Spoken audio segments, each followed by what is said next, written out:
Hello everyone. This is going to be our first video on the shoulder. So up to this point, we have been talking about kind of things that are building blocks. You know, we talked about terminology and then different ways to do analyses. And then we talked about bones, muscles, and joints. And all of that has been building for us to be talking about the specific regions and joints of the body. So here we go. We're going to start with the upper body. And the first specific joint we're talking about, as you can see, is the shoulder.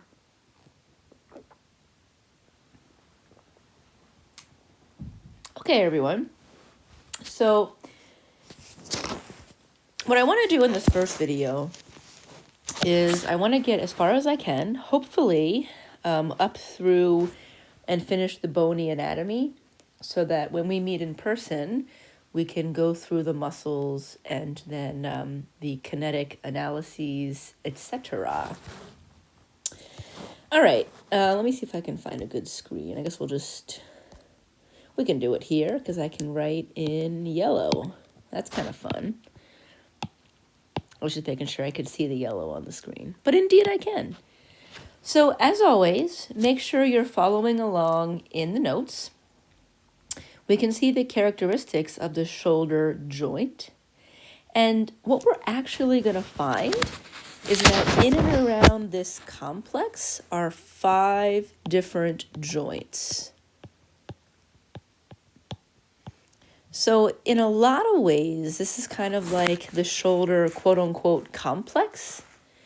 Of course, the joint that we think about most often, the shoulder, is actually the glenohumeral joint. I will remind you from your anatomy days, the joints are named for the bones they connect. So, the glenohumeral joint is the joint between the glenoid cavity of the scapula and the humeral head. Therefore, glenohumeral joint. This is the actual shoulder that you think of. So, of course, it's important to discuss, but there's a lot of other joints around there, and these are all in your notes, but I'm just trying to introduce them. The second most important joint that we'll spend time discussing is the scapulothoracic joint. How the scapula sits on the back of our rib cage of the thorax. Then we're going to get to the acromioclavicular joint. Again, referring back to your anatomy days, the acromion process of the scapula contacting the clavicle forms the acromioclavicular joint. There really isn't a whole lot of motion here. Most of our motion is happening at the glenohumeral joint. And then there's like a little, I'll do like a small check for the scapulothoracic. Much less motion happening at the rest here. As you can hear, I have my notes behind me. We're also going to talk about the coracoclavicular joint. Coraco is the coracoid process of the scapula. Again, this time meeting with the clavicle. And then lastly, sternoclavicular joint. Sternum and clavicle. 1, 2, 3, 4, 5. So these have much less movement, but they still all play a role. The ability of our shoulder and our upper body to move so much is a result of how all these joints can work together. You can also see under characteristics, we already know that the actual glenohumeral joint is unstable, doesn't have much of a socket, so it's very low in bony congruency. But as you remember, the shoulders are therefore relying more on muscular support. It is that given play, we don't have as much stability, but the benefit of that is having a very large range of motion. But another downside to having a large range of motion, in addition to an unstable joint, bony-wise, is more prone to injury. Okay. So we're going to just go joint by joint. So we've introduced the 1, 2, 3, 4, 5 joints of the shoulder complex. And for each of the joints, we're going to just remind ourselves what bones form them, what motions are allowed, and then talk about some specifics of each. Off we go. We're going to start with the big boy, right? The big boy is the glenohumeral joint. When you think of shoulder, this is what you think of.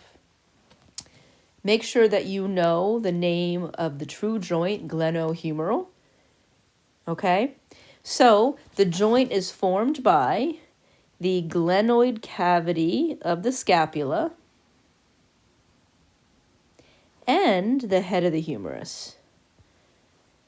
Definitely. I mean, everything we're talking about, unless I say you don't need to know this, you should absolutely be reviewing and studying, and then study some more. So the glenohumeral joint is the joint between the glenoid cavity of the scapula and the humeral head. As a side note, this will not be on the test. The humeral head has about 3 to 4 times the surface area of the glenoid. I mean, the glenoid might be represented by the black line I just drew. So it's interesting that the humeral head has 3 to 4 times that. Just goes to show you how little bone incongruency we have. You already know, my friends, what kind of joint this is. I shouldn't even have to write this.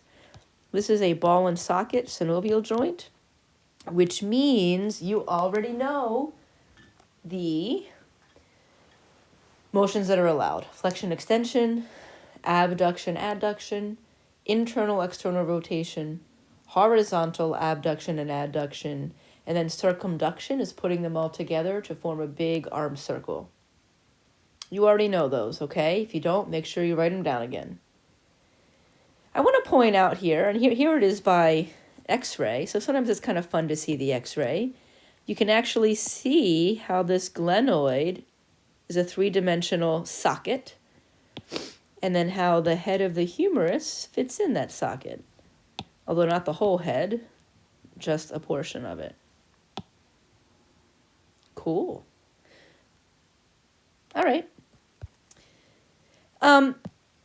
It probably isn't surprising to you, as you can see right on your notes, the glenohumeral joint motion is rarely linear, which means to say that it's rarely just flexion or extension only. It's rarely just abduction or adduction only.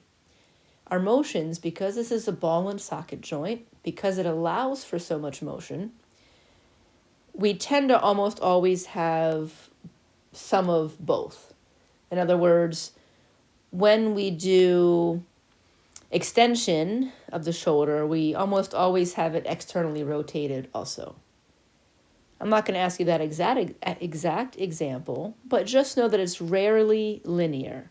Of those motions that are possible, flexion, extension, abduction, adduction, internal rotation, external rotation, horizontal abduction, horizontal adduction, and circumduction, of all those that are possible, it's usually multiple happening at the same time.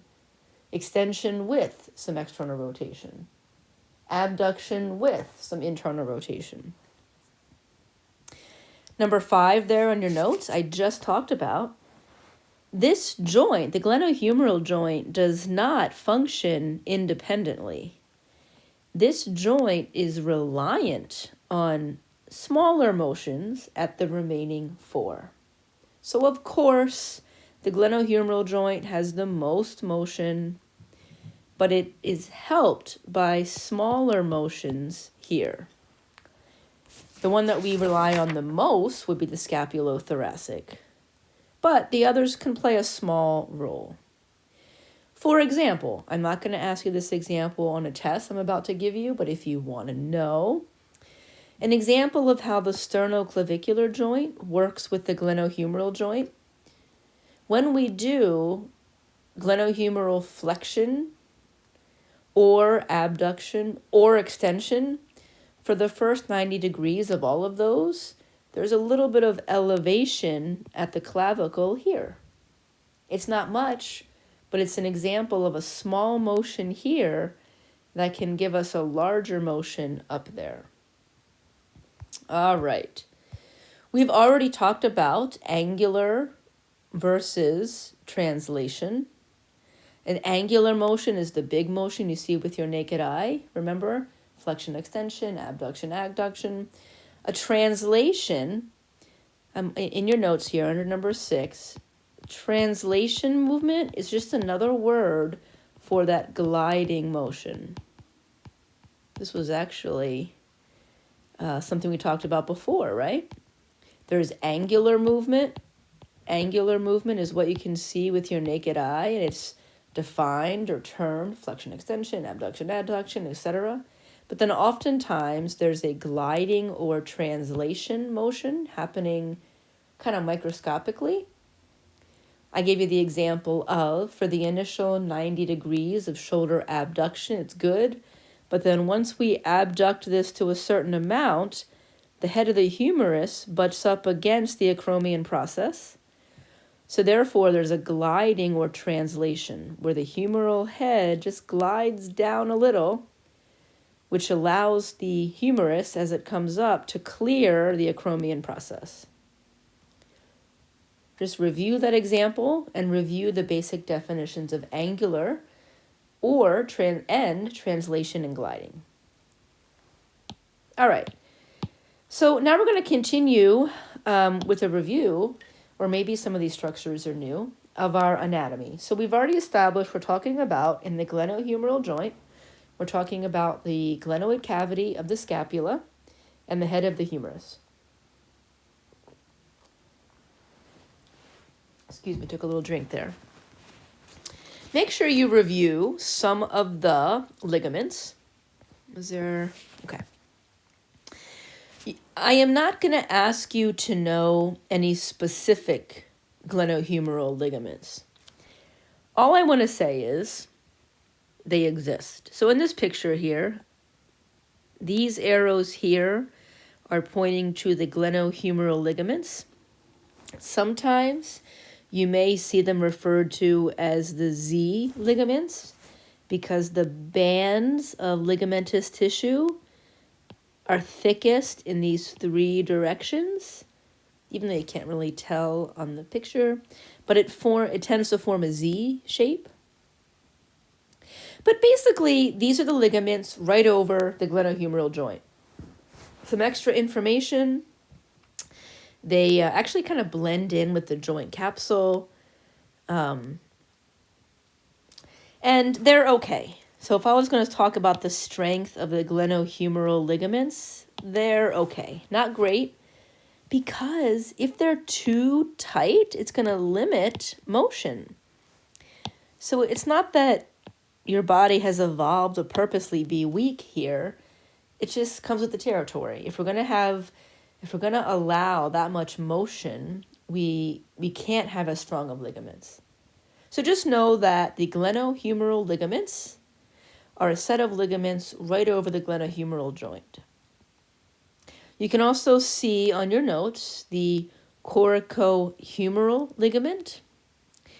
As the name suggests, it runs from the coracoid process to the humerus. There actually isn't a good picture on this one. Let's see.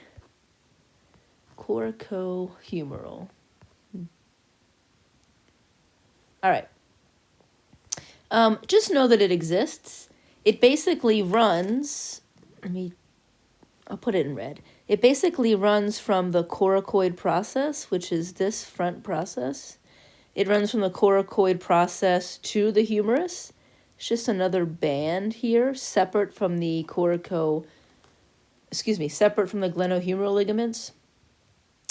They're actually quite strong. And if I take this away here, if you look more closely, this band right here, that is the coracohumeral ligament. Just know that it exists. So we have two ligaments we're talking about here. The main ligaments over the joint are the glenohumeral ligaments, and then there's a more superior one from the coracoid process to the humerus called the coracohumeral ligament. Now, there's something interesting here.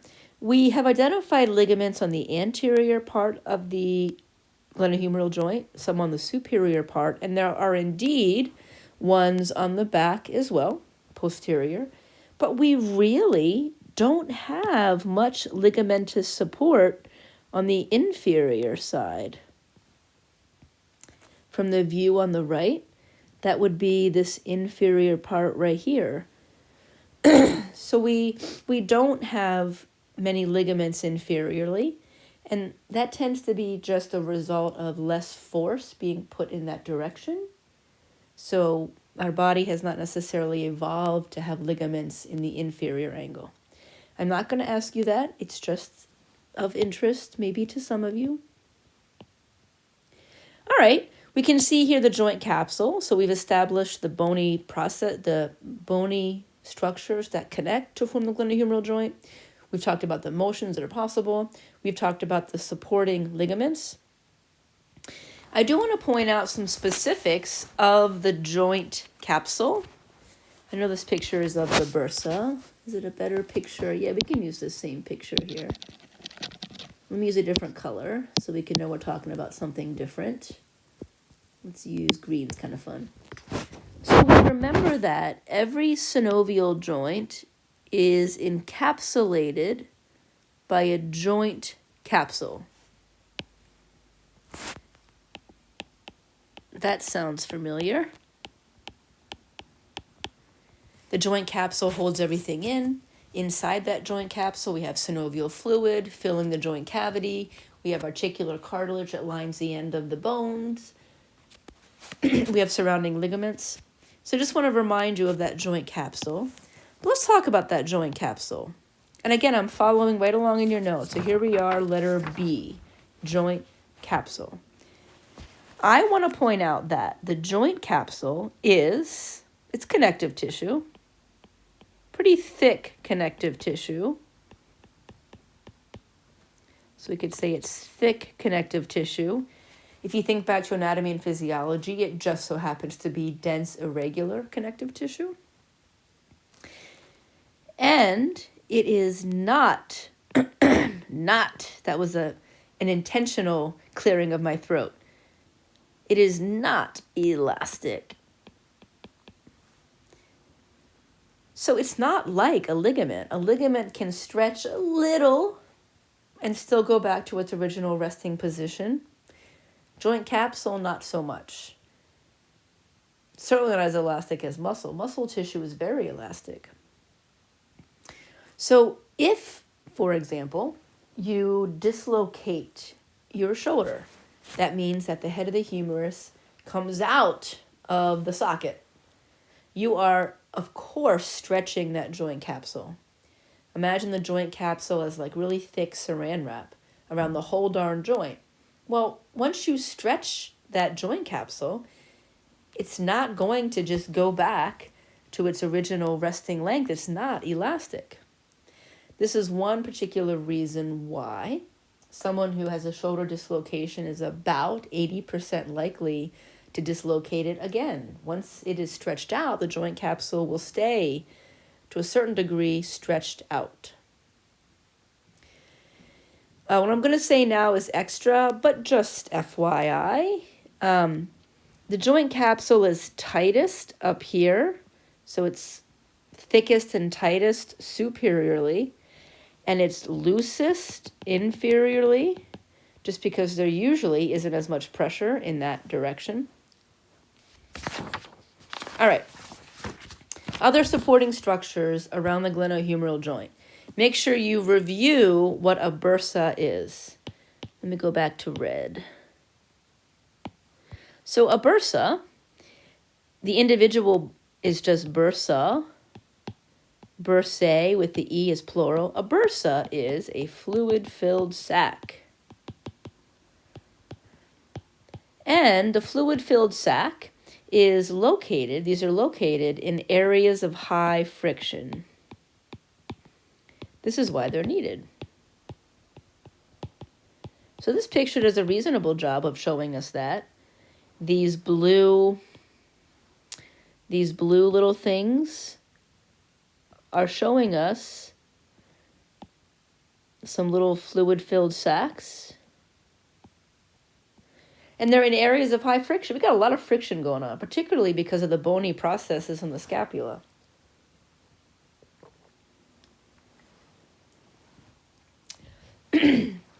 You do not have to know all of them.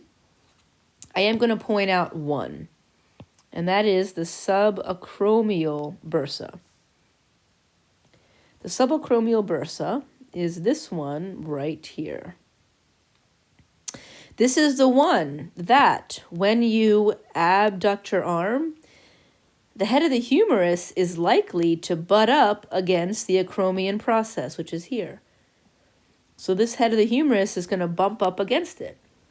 That's why we have to have the head of the humerus glide or translate down a little bit to clear the acromion process. So we already know that there's potential for bone on bone. So in areas where there's a potential, or where there is that friction, we have this little fluid-filled sac. Under normal conditions, it should be small. So it's even exaggerated in this picture, but it's relatively small. But you can have something called bursitis. Bursitis is when there's inflammation of a bursa, and that can indeed make this swell even bigger. But bursitis can be very painful. All right, the last structure I want to introduce is another piece of cartilage called the labrum. I told you about this, I think we mentioned it when we talked about the joints chapter. We're always going to have, and actually, if you look at this picture, now that I'm looking at it, they're trying to show you the joint capsule. If you look ever so carefully, it almost looks like sheer curtains. You see those little clear lines there? That's trying to show you the joint capsule, right? Okay. But what I want to point out here is we may remember at the end of every long bone is a little glove shaped of articular cartilage or hyaline cartilage to do some shock absorption. So we always have the articular or hyaline cartilage, but sometimes we need an additional piece of cartilage. And in the glenohumeral joint, we have an additional piece of cartilage called the labrum. It is a disc-shaped piece of cartilage. Here's the whole thing from a lateral view.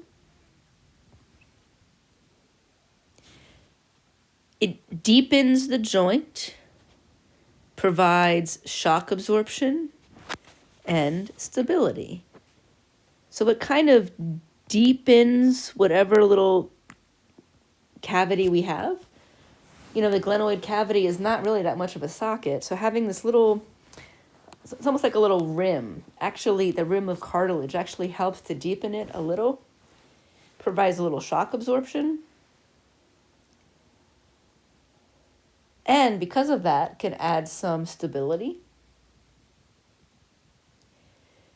The example I think of, don't laugh, is a rubber lip in a mason jar. So I just want to give you an idea because it's hard to tell from these pictures, but imagine that the labrum is similar to a piece of this. Obviously, it's kind of like a thin piece of cartilage, and it's not very thick, and it's not very wide either. But, you know, when you close a mason jar, doesn't it kind of, I don't want to say it makes a vacuum seal because we don't really have a vacuum seal here. In the hip, we actually do have more of a vacuum because the socket is deeper. So it's not so much a vacuum seal, but it does provide shock absorption and it does help that connection. All right, I've already mentioned this. The shoulder has a very small, bony, articulating surface, unlike the hip, which has a very big one. Yes, there are some ligaments. Actually, here's a good picture. This shows you the coracoacromial ligament. We can see the subacromial bursa. I'm sorry, not coracoacromial. I'm ahead of myself here. I meant coracohumeral. We talked about that. We talked about the subacromial bursa. And we can kind of see some of those Z ligaments, the glenohumeral ligaments, kind of goes like this. Okay. All the better, more pictures we can look at, the better. Okay, so joint number 2 is the scapulothoracic joint. I mean, it's kind of weird. Have you ever thought about why do we have this funky shaped scapula? Well, we need something there. You know, think about it. We can't just attach the head of the humerus to the rib cage. That's not going to be a good articulating surface. So, as a workaround for that, we have this funky shaped bone called the scapula. Please do not say shoulder blade. We may have to have some words. Scapula. And it has a lot of cool features. If we look at the scapula, it's really broad, and it kind of has a concave shape to it. So it is cupped to fit right against the convex surface of the rib cage. And because it's so broad, it has a really nice connection. And then we have all these awesome little bumps and projections. Here, the spine, the acromion process. All these little bumps and projections are there for muscle attachment. But of most importance for our discussion right now, we talked about the glenoid cavity. Well, that part of the scapula is where the head of the humerus fits in to make the glenohumeral joint. But let's talk about the scapulothoracic joint itself. It is formed by the scapula and the rib cage.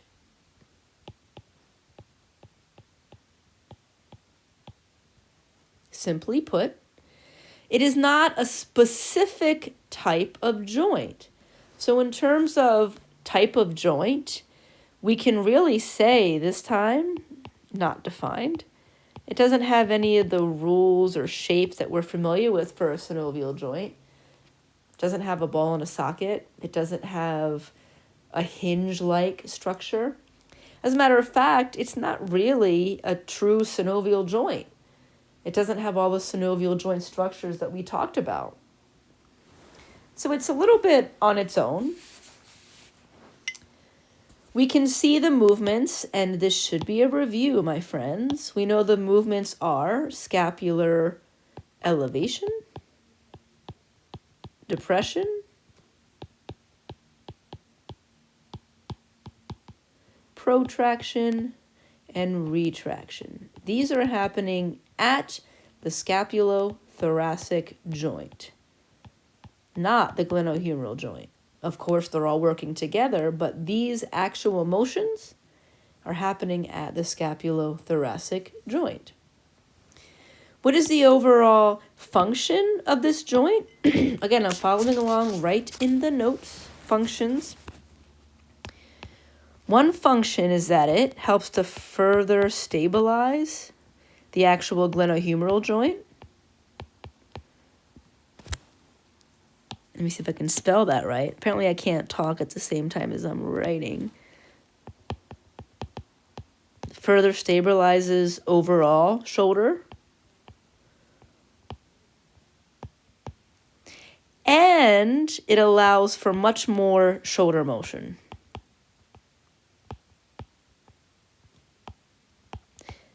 And when I say shoulder motion, I'm really talking about glenohumeral joint motion.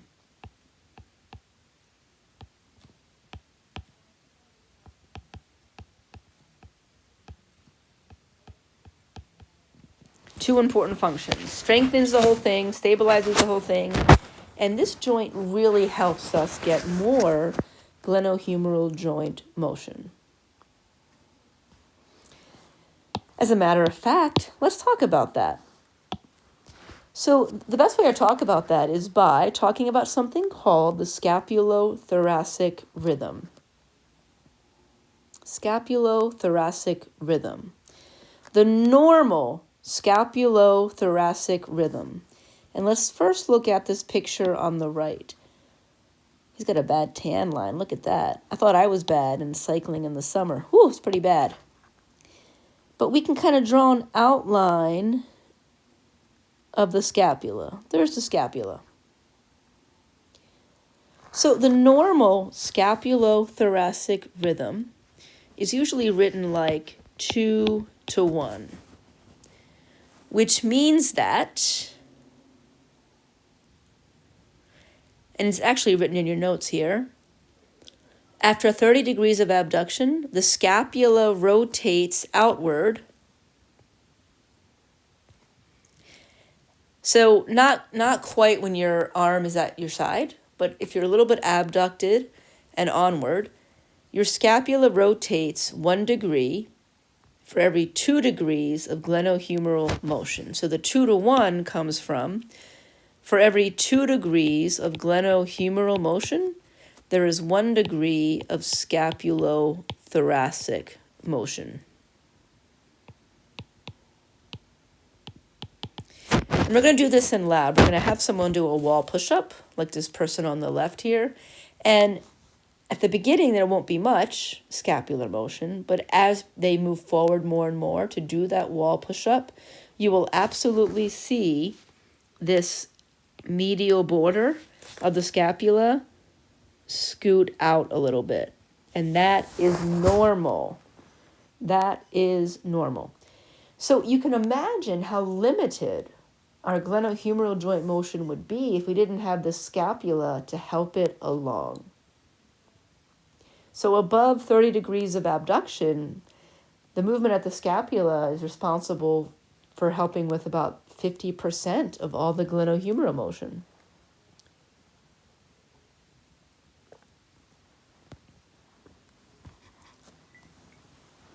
If I wanted to write it in another way, just trying to give you some ideas of ways that might be helpful for remembering it. We could say that for every 2 degrees of glenohumeral abduction,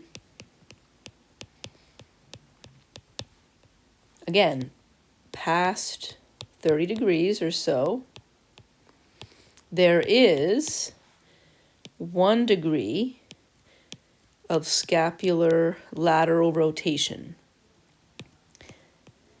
or lateral movement. We don't really classify this as a movement because it is the scapulothoracic joint that itself can do scapular elevation, depression, protraction, retraction. But it's just, so it's not necessarily classified as the same. But indeed, for every 2 degrees of glenohumeral abduction, past 30 degrees, there's 1 degree of scapular lateral movement. Now, that's how it should be. We'll see when we do this in lab as we look at each other. Oftentimes you can have this not being in rhythm. Happens sometimes. You might have some scapular winging. That's what's happening here. We should see the scapula move laterally, but you shouldn't see the medial border wing out. That would be abnormal. And there could be all sorts of reasons for why it's abnormal, but okay. There are no ligaments there are no specific ligaments for our scapulothoracic joint. All right, we are moving right on, my friends. Remember, the name of the joint is the bones they connect, acromioclavicular joint between the acromion process of the scapula and the clavicle. Acromioclavicular joint, formed by the acromion process of the scapula and the distal end of the clavicle.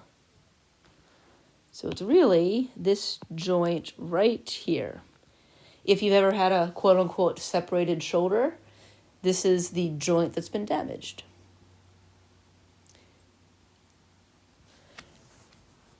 Okay, this is considered to be an, I don't want to say unique, irregular. It's considered to be an irregular synovial joint. So again, we're bumping into some things that don't necessarily fall into those nice 3 categories we defined of synovial, cartilaginous, or fibrous. It's more of a synovial joint than the scapulothoracic. The scapulothoracic joint doesn't really have any components of a synovial joint. There's no synovial fluid really. But here there is, right? It does have a small little joint capsule. It does have a little bit of synovial fluid in there. Okay, but we would still classify it as an irregular synovial joint. So the type of movements that happen here are really more about gliding. You can see in your notes there, it does a little bit of rotation as well. And it can do about 20 to 30 degrees of this gliding and rotation. I mean, that's not insignificant. It's certainly nowhere near the 160 degrees or whatever of abduction we can get at the glenohumeral joint. But it's still significant. Okay. We can actually have some motion in all three planes. We don't really necessarily call it flexion or abduction or rotation. It's just more of a gliding type thing. But the two bony surfaces can glide kind of to move one of the bones forward or back or a little bit up or down. It is most stable. And of course we know the most stable is also the closed pack position. The closed pack position of this is when the actual glenohumeral joint is abducted to 90. So if we abduct the glenohumeral joint, when it's abducted so that the humerus is now here, 90 degrees, that's when we have the strongest, because the head of the humerus is kind of as closest as it's going to be up there, and we have the most potential bone on bone.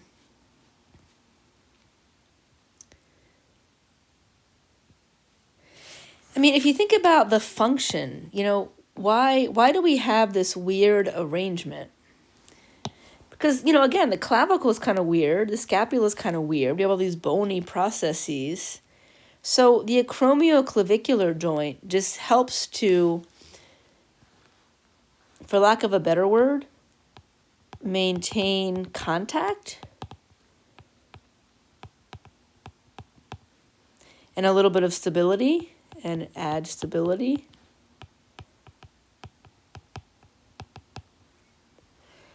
Between clavicle and scapula. So here we have these two kind of weird shaped bones. Here's the clavicle, and then here's part of the scapula. Well, because we have these weird shaped bones coming together, we form this joint.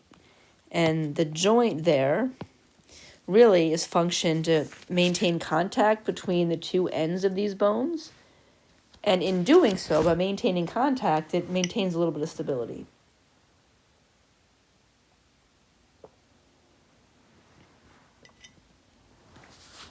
Speaking of the clavicle, and by the way, if I'm writing something down, you should know it. Only disregard if I say know this specifically.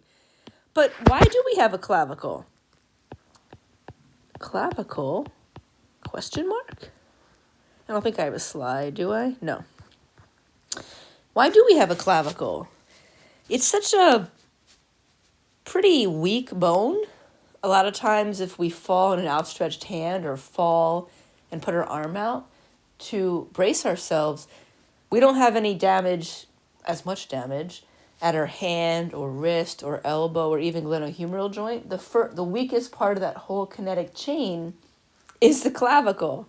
That's why it's relatively easy to fracture. So why do we have it there? Well, it does, one function is that it connects sternum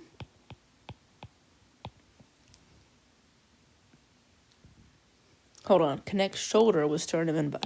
Let me say it that way. Connects, trying to make it as easy as I can here. It connects the shoulder or glenohumeral joint with sternum and body. So here we have this arm. We got to have a way to connect that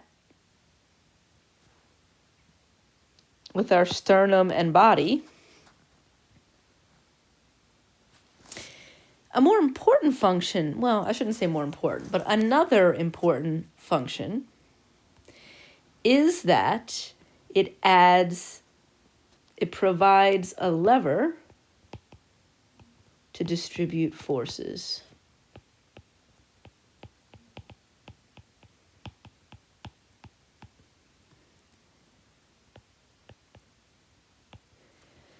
We have so much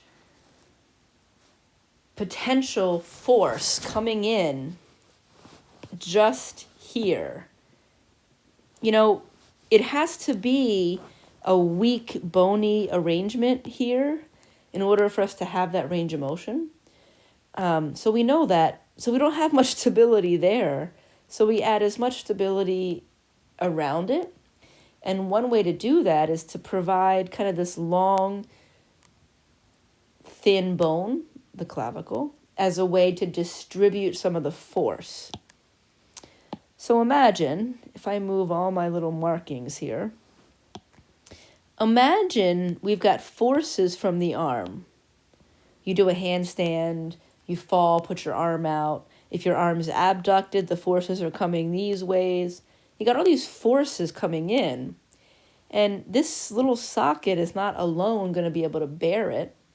So by having as many other bony structures around it, particularly a nice long lever arm, it helps to distribute some of that force.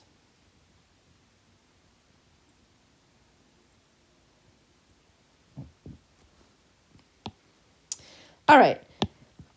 Last thing to talk about for the acromioclavicular joint would be the supporting structures. We actually have a pretty decent amount of ligaments around here. This is how we're going to keep all these nearby bones connected and have as much stability and strength as we can get. Make sure you review the acromioclavicular ligaments. Technically, there's a superior and inferior one. You do not need to know that.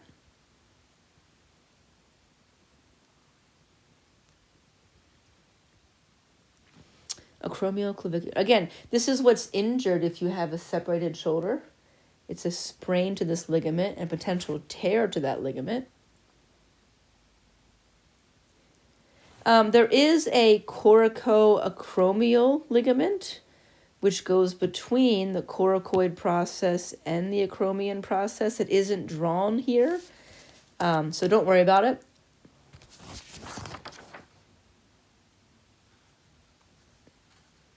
Okay. All right, we're moving on here, folks. Coracoclavicular. So we've done the glenohumeral joint and the scapulothoracic. Those were the two biggies in the shoulder joint complex. We just finished talking about the acromioclavicular joint. Let's now talk about the coracoclavicular joint. If you can't tell already, you're going to want to really review your anatomy and these bony structures that you learned before. I'm going to get a chance to practice in lab again. The coracoclavicular joint is, as the name suggests, the joint between the clavicle and the coracoid process. So we're looking here. Joint between the clavicle and coracoid process of the scapula. There is a little space there that we expect. And, of course, it's going to be filled in by our coracoclavicular ligaments. You can see that's also on your notes under number 4.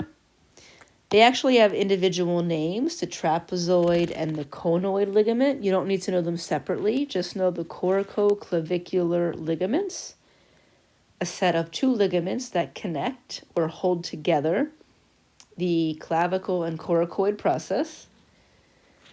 It's not necessarily a definable joint, so we're going to say it's not a defined type.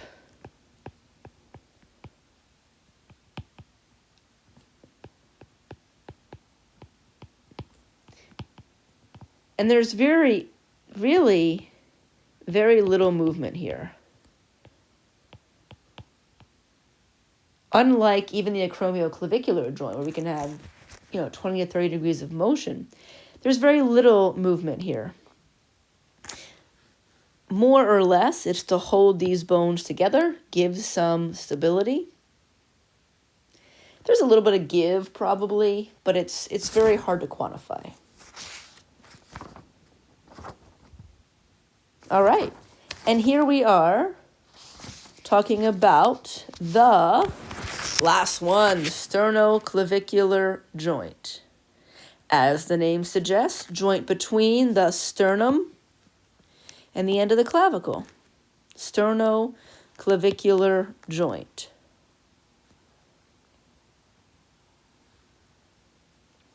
Part of it's kind of hard to see here on the x-ray, but it's there. There's one side, there's the other. Sternoclavicular joint.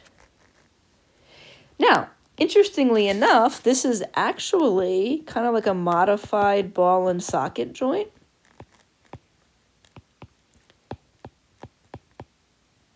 Because it's almost like a condyloid, a little bit like a saddle almost. But we'll summarize it as a modified ball and socket joint. It really does have a concave surface at the sternum and a convex surface at the end of the clavicle. If I was going to write down movements, right, I suppose there's small amounts. Let's see, small amounts of rotation and abduction, adduction.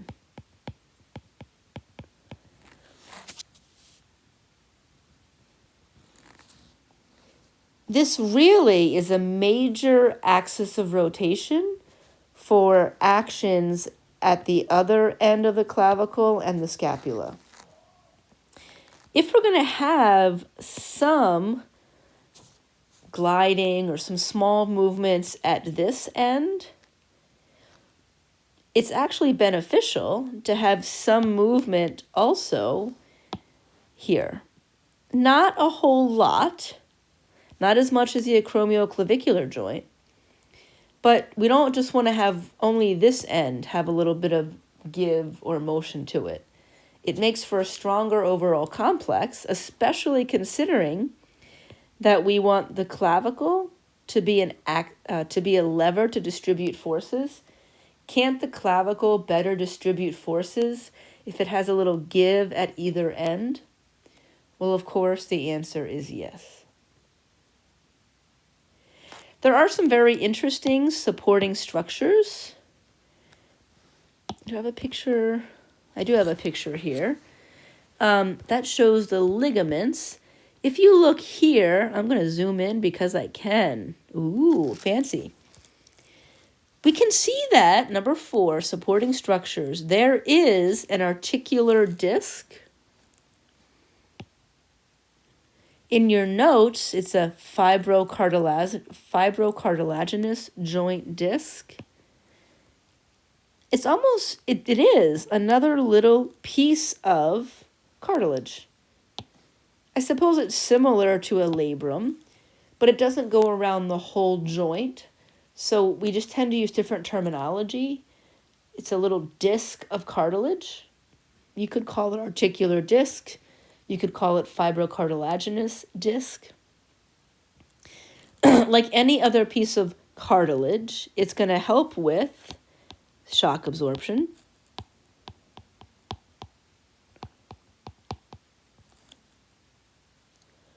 And it actually helps the fit of the joint surfaces.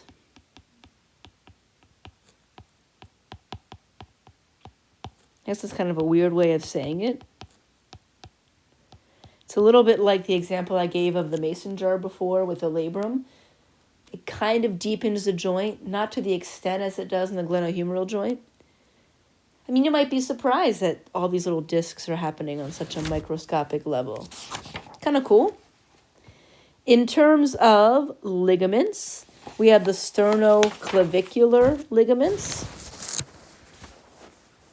These are the main ones, sternoclavicular. Let me go back to this picture. Yeah, I prefer this picture, as a matter of fact. Let me erase this. And let me zoom in again. The sternoclavicular ligaments literally just kind of cover the front and the back of the joint. They're pretty broad, pretty strong.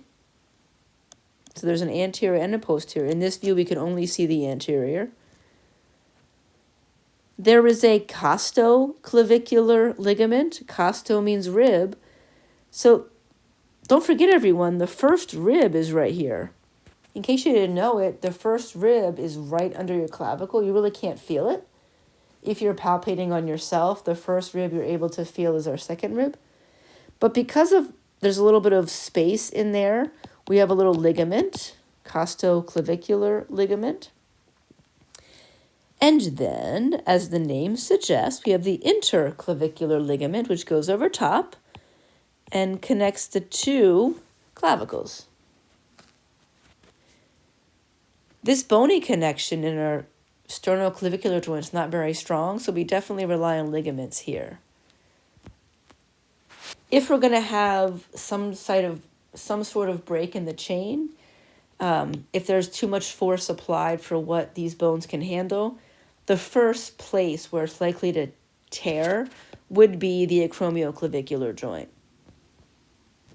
The sternoclavicular joint tends to be stronger. Okay. Here are the normal range of motion values. If we get a chance, we'll do this in lab, but we may not be able to. You don't need to know these norms. It's just here for your information. Okay. So I want to leave you with this before I end this first video. The past has taught me that muscles are not usually the strengths of many students in this class. So I'm trying to provide some suggestions or some tips for ways of studying. I mean, honestly, folks, there's really no way of getting around it. A lot of this is just memorization. There are 16 muscles you're going to be asked to know in and around the shoulder, which is not bad at all. We may recall that there are over 600 skeletal muscles. In this particular chapter, you're only being asked to know 16 out of 600 plus. I am not having you memorize the origins and the insertions. I'm not having you memorize the innervation. I'm not having you memorize the myotomes or the dermatomes in this region. These are major muscles. You can do it. It's just going to take effort and time. Maybe some suggestions. Well, because you're going to have to know where the muscle is and what its action is, make sure that you know our movement terms. We know our generic movement terms: flexion, extension, abduction, adduction, internal rotation, external rotation. Don't forget the joint-specific ones. In this area, our joint-specific ones are for the scapula. So we have scapular elevation, depression, scapular protraction, and retraction. If you don't know these by now, now's the time to get them down. Have to. Once you get those, then for the muscles themselves, it's just memorization. There are, what did I say, 16 muscles. Here they are. It's just memorization. Where the muscle is, what it does, being able to say it, being able to spell it. Everyone learns differently, so here are some suggestions. I don't always love note cards for some things, because sometimes if there's just so much material, people end up spending all their time making note cards instead of actually studying the note cards. But I think for muscles, note cards are great. Get 16 note cards. Get index cards and get 16 of them. On the front, write the muscle name. On the right, on the back, on the front, have the muscle name. On the back, have the action or actions. And just mix them up, shuffle, memorize, memorize, memorize. Oh, trapezius. Okay. Trapezius does scapular elevation, retraction, depression. Okay. Supraspinatus. Supraspinatus does shoulder external rotation. No, that's not right. Hold on. Shoulder abduction. It is the infraspinatus that does external rotation. Subscapularis, shoulder internal rotation. Deltoid, anterior fibers, shoulder flexion. Middle fibers, shoulder abduction. Posterior fibers, shoulder extension. Latissimus dorsi, shoulder extension, adduction, internal rotation. Pectoralis major, shoulder horizontal adduction. That is where you're going to need to end up. That is your goal. Being able to list them off just like that. Okay? Just memorize, memorize, memorize. You can do it. We memorize things all the time. We memorize lyrics to songs. You just got to listen to it over and over and over again. And it is only after you do those things that you're going to be able to do the more critical thinking things that are coming up. So to use this model for the shoulder, if you don't already know, here are the joint motions possible at the glenohumeral joint and the scapulothoracic joint. Don't just memorize the words, know what they look like. Be able to flex your shoulder. What does it look like? Flex at your shoulder. Here are the 16 muscles. There are pictures in the PowerPoint. There are nice drawings and pictures and information in your lab binder. It's just memorization. We are going to be practicing in lab, so come prepared. All right, everyone, I have total confidence in you. It's just going to take the work, okay? 16 muscles, anatomy of these joints. Study, study, study. You can absolutely do it. And it's going to feel so good when you put the time in, using the notes, to actually get it. All right, I will see you in lecture in person.